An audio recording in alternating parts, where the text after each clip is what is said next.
taken up a challenge to see how we can improve the state of lives of the law. So I've asked them all to self-introduce, and I'll turn it over to Barbara Finlay to begin.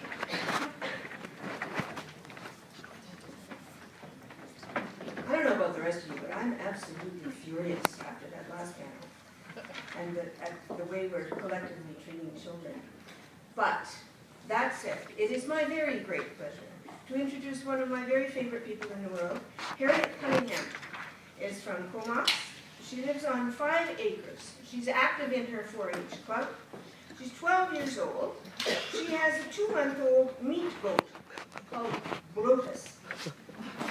She's a transgender girl, and she's one of 9 complainants in a human rights case to have all gender markers removed from birth certificates in British Columbia. And with that,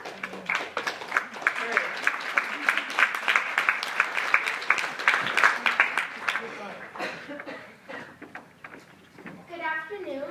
I'd like to begin by sincerely thanking you for inviting me and for taking the time to listen to my story and learn about me and others who feel that it's all right to have gender removed from birth certificates. My story begins at a very early age. I always knew I was different. Looking back, I now know that I was always a girl. As far back as I can remember, my body didn't fit who I knew myself to be. I played with dolls, loved coloring in Play-Doh, and I liked wearing my mom's skirts and high heels and was always drawn to fancy things. My mom and dad did their best to figure things out. My birth certificate was saying I was a boy, yet I knew I was a girl. They went to so-called experts. One person told my mom that it was her fault for being too close to me. Another person told them that it was okay to wear dresses in the house, but not out in public. My old GP told my mom, just tell him he's a boy. While my parents were trying to figure me out, I already was telling people that I was a girl. I was frustrated and angry that my parents and others just couldn't get it. I really believe that if there had been no gender marker on my birth certificate, it would have been easier for my parents to just let me express myself in my chosen gender. If I had not had an M on my birth certificate, I think my mom and dad would have just let me dress and be as I wanted. I would have gone to kindergarten as a girl, and voila, many of the problems that I experienced would not have arisen. When I entered kindergarten, I thought I was an interesting little person. I felt the need to express myself, and my outward appearance began to change. I wanted to grow my hair longer, and I needed to wear things that I knew in my heart made me feel myself. Finally, I stated very clearly that I was a girl. My mom and dad were finally educated, and I began living my life in my chosen gender. My choice to express myself, who I knew myself to be, started a series of awful discriminatory events that lasted about 5 years. My parents went to my old school and did a presentation at the staff meeting and tried to educate the teachers and administration on what was going on and what my rights were. However, at this school, I was constantly being asked, "What are you?" I know people were asking whether I was a boy or a girl, but I knew that was none of their business, and it didn't matter, but it hurt me. I would just stand my ground and simply reply, "I'm a person." People would ask inappropriate questions like, "Have you had surgery yet?" I distinctly remember trying to talk to the principal and tell him how wrong it was to treat me like this. And he replied, "Well, it was sort of true." And that was it. I was called he, she, and told to use the staff washroom. Eventually, I put my foot down and walked bravely into the girls' washroom. Nobody tried to stop me. Most of the teachers would still insist on dividing the class into groups of boys and girls. They would insist that I join the line of boys, even though I was desperately trying to tell them otherwise. In the end, the staff and students at my old school were not willing to make the effort to understand the real issues. I guess because my permanent school record still had an M on it, they thought they were treating me fairly. The mistreatment continued, and I knew I had the right not to be treated in that manner. I was miserable. I couldn't stand it much longer. Almost 2 years ago, at the beginning of grade 5, there was one final incident. I look back on it as the last straw.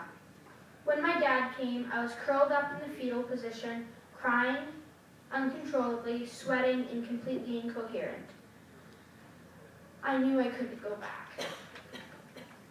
My new school is much better. The administration and staff took the time to get educated. I have friends and classmates that treat me with respect. I feel so comfortable there. Because of those traumatizing experiences, I still have trouble hearing names or seeing people from my old school. I play a lot of basketball now, and if I ever have to play at my old school, stepping through those doors fills me with anger. I know that it's negative, but if I hear my old principal's name, I can't help but cringe. I'm seeing a counselor and trying to work through some of this negativity. She's treating me for some symptoms of post-traumatic stress disorder. In the community, my frustrations were similar, though not as harsh. I remember my mom trying to register me for girls' gymnastics. At first, the gymnastics coach said no, due to what she saw in my birth certificate. My mom brought to the coach's attention an article from BC Schools of Sports, which explained my rights. My mom told her that she would seek legal advice if I wasn't allowed to participate. The coach then changed her mind with hostility and allowed me to participate. One of the worst memories I have when I was little was when I was signed up for a mixed baseball team. I saw the form on our kitchen counter and circled that I was a girl. My dad said, "We're not going to get into this," and circled that I was a boy. When I went to the team, I told everyone that I was a girl. But one of the parents who knew my parents told their child and his friend that I was a boy. These two harassed me the whole season, and they were always calling me man. I would characterize the first 8 or 9 years of my life with a few words: anxiety, frustration, anger, worry, and despair. With what I know now, I really feel that there would be different words to capture my early childhood if I was not forced into a label that didn't fit. In other words, no gender on my birth certificate. When we would go visit my grandparents in California and go through border security at the airport, my dad would always say, "Be quiet and let me do all the talking." I would protest and always want to make an issue of this. I would often get extra long, lingering looks and sometimes questions about who I was. This really affected my sense of justice and my emotional health. I wanted to explain myself to these people. I wanted to tell them that this was wrong and that I was really a girl. I was desperate to make the M disappear. My grandma and I wrote letters to everyone we could think of, asking for gender to be removed. We applied for birth certificates and provincial care cards without marking anything in the gender boxes, which was denied. It was a big deal to officially change my name to Harriette Cunningham. Eventually, our provincial government passed legislation which allowed me to change the gender markings on my birth certificate without reassignment surgery. I was allowed to change my passport as well. Our province was the first to do something for trans youth, and while I was happy, I knew that no gender was the right route. Ever since I was little, I had a very strong, passionate sense of justice. I tried to figure out the difference between right and wrong in certain situations and would always get very upset when I felt I or other people were being mistreated.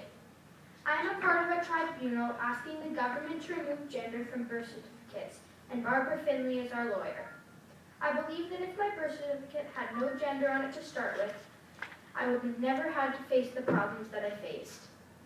Though my situation is certainly better now that I have a marker that corresponds with my gender, I would much prefer that everyone have birth certificates with no gender markers.